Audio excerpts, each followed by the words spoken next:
Las ministras Yasmín Esquivel Moza y Lenia Batres Guadarrama votaron en contra de la propuesta del ministro Pérez Dayán. Por su parte, el ministro Luis María Aguilar y el presidente Pérez Dayán votaron en favor de la concesión del amparo a las empresas privadas. Entonces la votación terminó en un empate de 2 votos a favor y 2 votos en contra del proyecto que ampara a las empresas. El ministro presidente Pérez Dayán, de manera indebida, según el licenciado Bartlett, y contraviniendo el artículo 17 de la Ley Orgánica del Poder Judicial Federal, manifestó que al tener voto de calidad por ser presidente de sala, votaba en favor de su propio proyecto. Lo anterior es una flagrante violación al procedimiento que debe regir en caso de empate en una votación de sala, en atención a que debió turnar el asunto a otro ministro o ministra para que resolviera lo conducente, por lo que esta determinación será atacada mediante el recurso correspondiente. Por lo que me preguntabas si se va. Para su conocimiento transcribo el artículo 17 de la Ley Orgánica del Poder Judicial Federal. Artículo 17. Las resoluciones en las salas se tomarán por unanimidad o mayoría de votos de las y los ministros presentes, quienes solo se abstendrán de votar cuando tengan impedimento legal. Si al llevarse a cabo la votación de un asunto no se obtuviere mayoría, él o la presidenta de la sala lo turnará a un nuevo ministro o ministra para que formule un proyecto de resolución que tome en cuenta las exposiciones hechas durante las discusiones.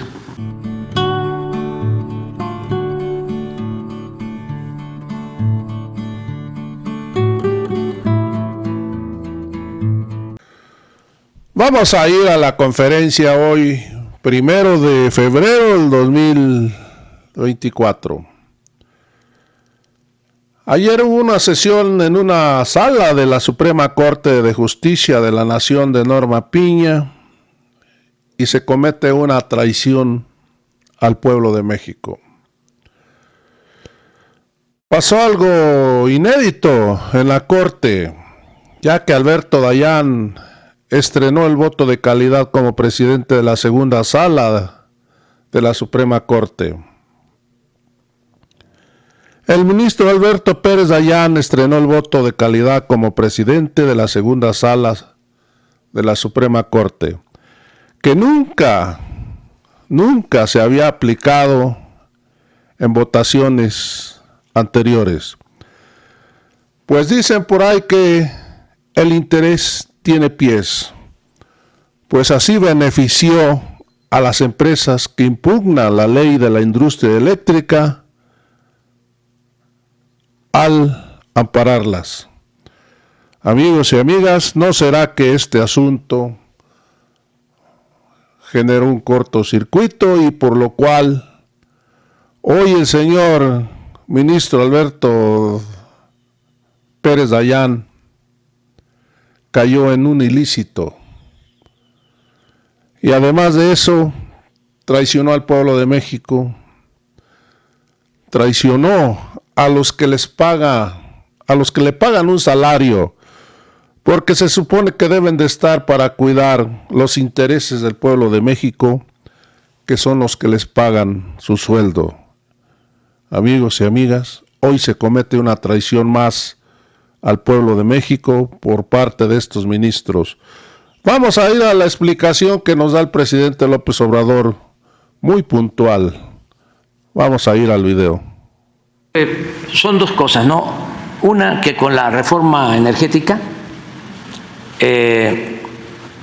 como ese era el distintivo del gobierno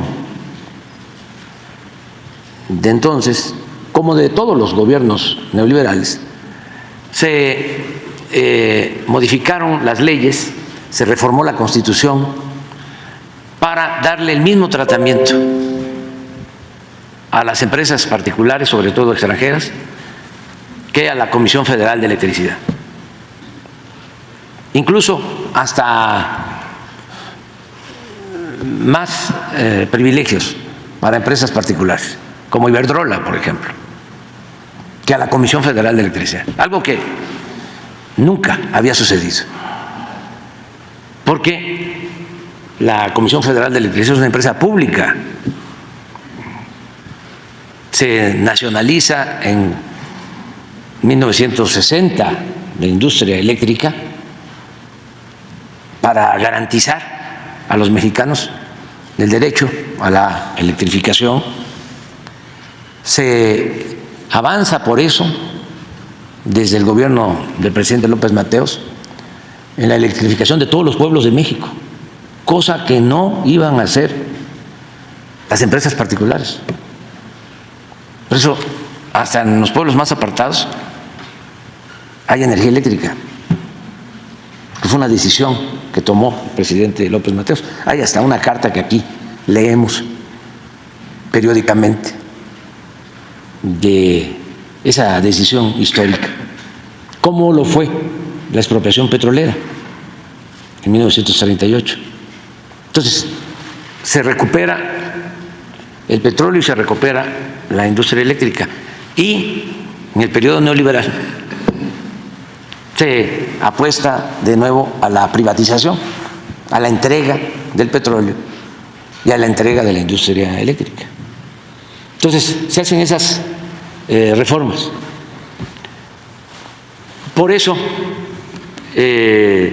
se afecta a la Comisión Federal de Electricidad.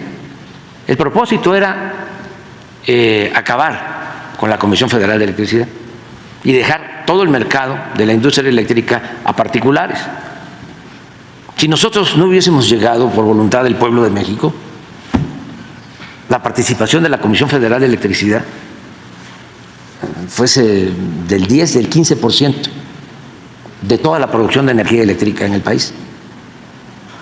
Ahora, con muchos esfuerzos, vamos a dejar a la Comisión Federal de Electricidad con un 54% del mercado y atendiendo sobre todo a los consumidores domésticos, a las viviendas, donde se otorgan subsidios. Por eso no ha aumentado el precio de la energía eléctrica en términos reales. Nada que ver con España, con Estados Unidos, con otros países en donde está privatizada la industria eléctrica. Pero estamos desde hace tiempo remando contracorriente. Primero por esta legislación que considera monopolio a la Comisión Federal de Electricidad. Y luego entonces le ha dado legalmente todo el respaldo a las empresas particulares, extranjeras, con las que han hecho negocios jugosos los políticos corruptos de México. Ya hemos hablado mucho de esto, de cómo Iberdrola se llevó de consejero al expresidente Felipe Calderón, una empresa española que fue impulsada y se convirtió en un monopolio privado en México, y llegó al descaro de contratar como empleado al expresidente de México, al que ostentaba la presidencia en el país. Entonces, eso por un lado. Por otro lado, el Poder Judicial entregado completamente a estos intereses particulares. Entonces, cada vez que hay una iniciativa para poner por delante el interés público y no permitir que predomine el lucro, cada vez que se busca proteger al pueblo, defender al pueblo, defender la economía popular en contra de estos ambiciosos, tienen de su parte al Poder Judicial. Y ayer lo que hicieron fue que echaron abajo la ley eléctrica que se propuso para darle más importancia por lo que representa la Comisión Federal de Electricidad, y resuelven amparos a favor de empresas particulares extranjeras. Además, 4 ministros, y 2 a favor y 2 en contra, o sea, un empate. Pero como uno de estos ministros conservadores, empleados de la oligarquía, argumenta, recurre a una facultad o a una norma que, como él es el presidente del grupo, de la sala, él tiene voto de calidad. Entonces, aunque son 2 votos, deciden que no hay empate, que se anula la ley eléctrica. Así, de ese tipo, claro, se va a impugnar, pero esto demuestra el entreguismo que existe en el Poder Judicial, y por eso urge reformar el Poder Judicial, que sea el pueblo el que elija a los jueces, a los magistrados, a los ministros. Y se va a tener esa oportunidad, porque vienen elecciones, para reformar el Poder Judicial y que ese poder esté al servicio del pueblo, no al servicio de un grupo minoritario, al servicio de una oligarquía, de una minoría rapaz. Entonces, eso es lo que sucedió ayer. Nosotros también ya estamos considerando el que voy a enviar en el paquete del día 5, pues una modificación a la Constitución para dejar la Constitución como estaba antes de la llamada reforma energética, dejarla como la dejó el presidente López Mateos,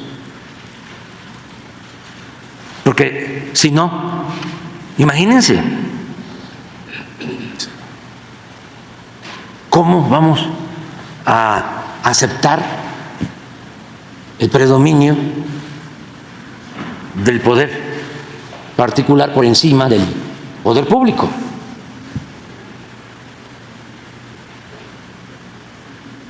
Entonces, qué bien que me preguntas sobre eso. Hubieron 2 cosas ayer. Esa fue una. Y la otra es que ya dejaron en libertad al abogado Collado, al abogado de Salinas de Gortari. Los jueces también. 10 diarios. Es una tras otra. O sea, está podrido el Poder Judicial. O para no decirlo tan fuerte, está secuestrado por la oligarquía, está al servicio de una minoría rapaz. No ayudan en nada al pueblo, no representan al pueblo de México. Entonces necesita una reforma. Sí, la Fiscalía tiene un plazo, igual en este otro asunto, pero no hay que entusiasmarse mucho, porque son los mismos. Acuérdense lo que sucedió cuando se establece que nadie puede ganar más que el presidente. está en la Constitución, en el artículo 127, y ellos están obligados a cumplir, a respetar, a hacer valer la Constitución. Se amparan o utilizan un instrumento legaloide para violar la Constitución. Y así lo mismo cuando se decide en la Cámara de Diputados, que es el poder que aprueba el presupuesto, es su facultad exclusiva de la Cámara de Diputados, aprobar el presupuesto, y deciden que ya no iban a tener en el Poder Judicial 15,000 millones de pesos para sus privilegios de los ministros, se amparan y queda sin efecto la decisión del Poder Legislativo. Es como un supremo poder conservador. Por eso hay que buscar la reforma a la Constitución, regresar el espíritu, la letra de la Constitución que surge de la Revolución de 1910 y que se aprueba en Querétaro el 5 de febrero de 1917, que es lo que voy a hacer, porque durante todo el periodo neoliberal, ya lo hemos visto aquí, hasta podríamos volverlo a explicar, todas las reformas a la Constitución que hicieron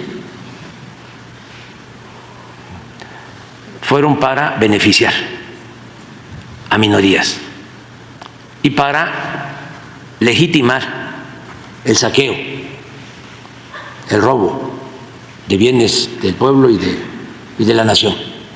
No hay nada en los 36 años del periodo neoliberal que hayan hecho en favor del pueblo. Por eso me dio mucho gusto ayer que los del PRI y hasta los del PAN, fíjense a qué nivel de desesperación, o lo que hace la temporada electoral, ellos reformaron la Constitución para quitarle derechos a los trabajadores en cuanto a sus pensiones. Primero Zedillo y luego Calderón. Esas reformas a las pensiones significaron de que el trabajador, al jubilarse, iba a recibir menos del 50% de su salario.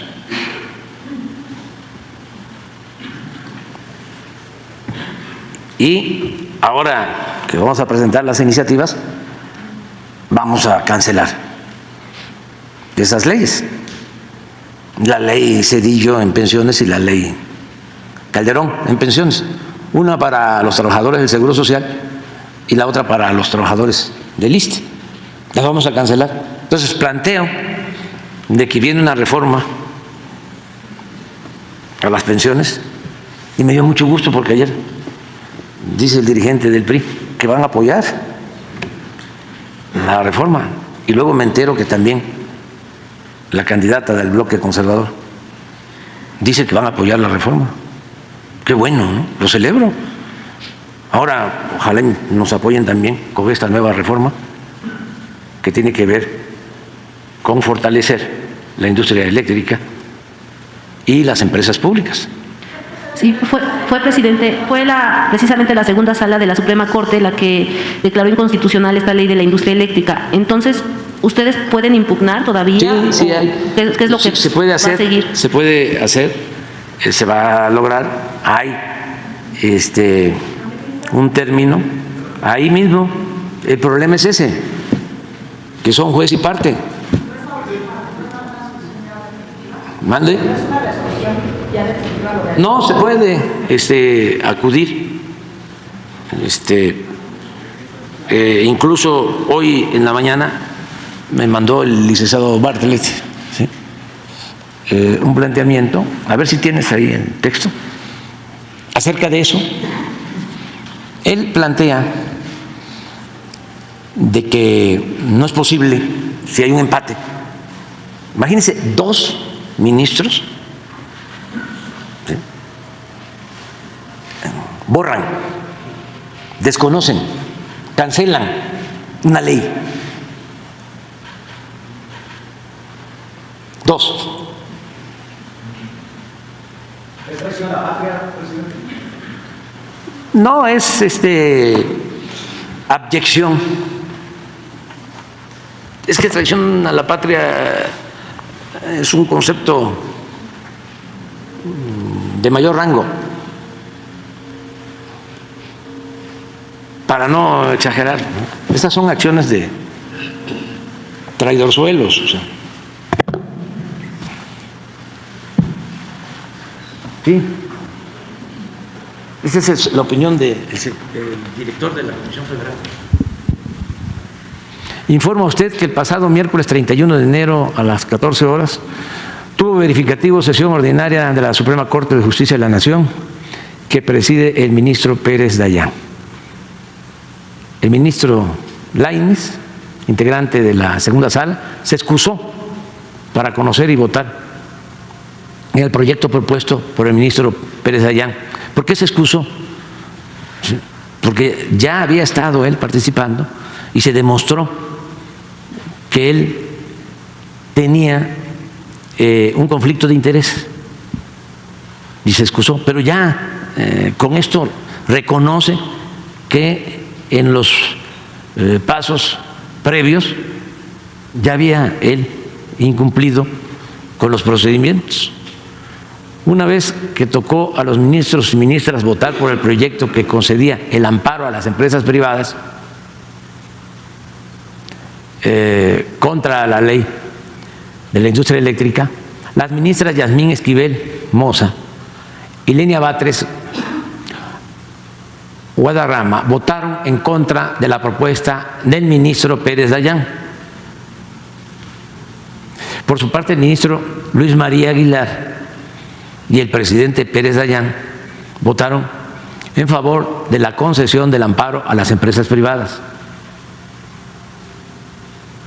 Entonces la votación terminó en un empate de 2 votos a favor y 2 votos en contra del proyecto que ampara a las empresas.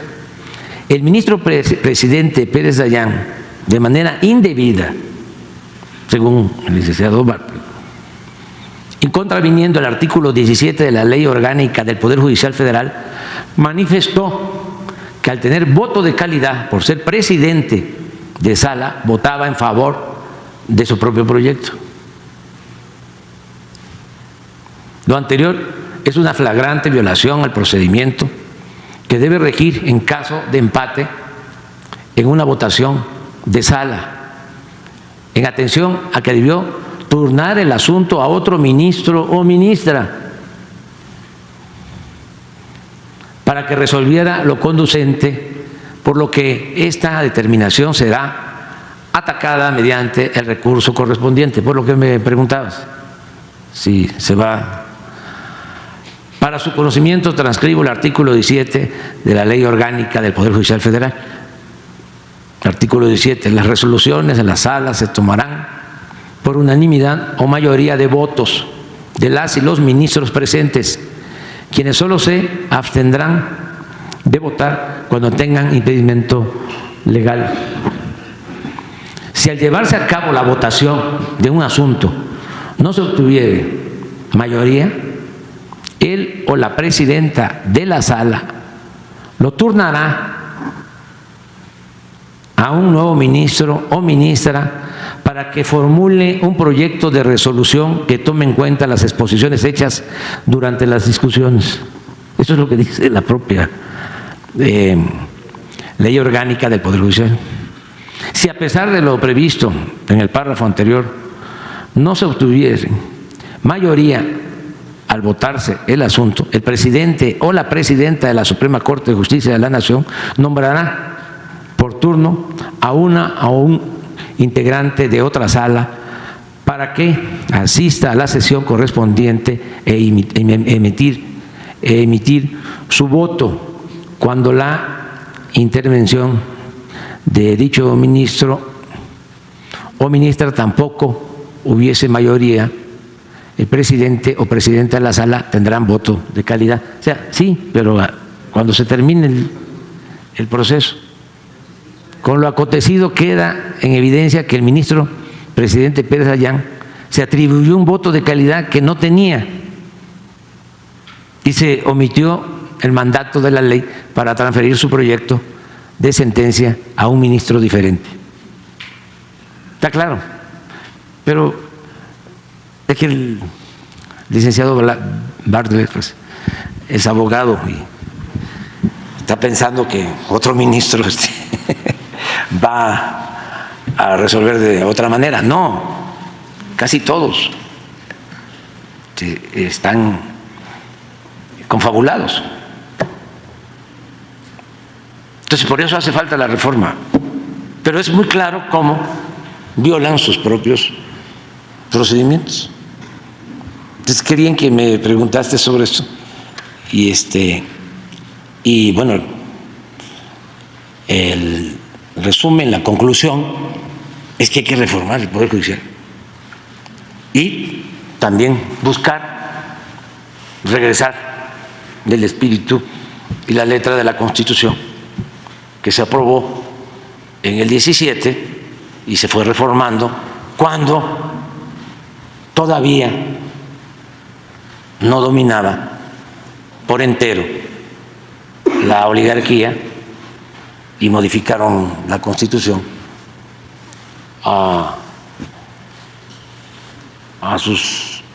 de acuerdo a sus necesidades, ¿no?